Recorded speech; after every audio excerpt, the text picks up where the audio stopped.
বাপের বাড়িতে গিয়ে দাদা খাইয়েছিল এই রেসিপিটা, খেয়ে পুরো প্রেমে পড়ে গেছি, তাই ভাবলাম আপনাদের সাথেও শেয়ার করি, যদি আপনাদেরও ভালো লাগে। তো সবার প্রথমে চিংড়ি মাছ ধুয়ে পরিষ্কার করে লবণ হলুদ মেখে নিয়েছি। এরপর বাটা পেঁয়াজ, রসুন বাটা, আদা বাটা আর দেবো স্বাদ মতো লবণ, হলুদের গুঁড়ো, লঙ্কার গুঁড়ো, জিরের গুঁড়ো, ধনের গুঁড়ো।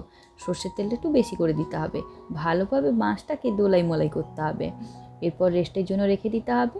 তারপরে দুটো লাউ পাতা নিয়েছি, ওপর থেকে চিংড়ি মাছটা সাজিয়ে দিচ্ছি। লাউ পাতাটা এইভাবে মুড়ে নিয়ে এটাকে কলা পাতার মধ্যে মুড়ে নিতে হবে, যাতে মাছটা বাইরে বেরিয়ে না আসে। সুতো দিয়ে বেঁধে দিতে হবে। এরপর চলুন পরের প্রসেসে। কড়াইতে জল দিয়ে স্টিমের জন্য একটা স্ট্যান্ড বসিয়ে দিয়েছি। ওপর থেকে সাজিয়ে ঢাকনা দিয়ে ঢেকে দেবো 15 মিনিটের জন্য লো টু মিডিয়াম হিটে। এরপরে খুলে এটাকে গরম ভাতের সাথে পরিবেশন করুন। দেখবেন আঙুল আর প্লেট দুটোই কিন্তু একদম চেটে পুটে খাবে। খেতে কিন্তু খুব সুন্দর হয়, অবশ্যই একবার ট্রাই করবেন। চলুন, টাটা।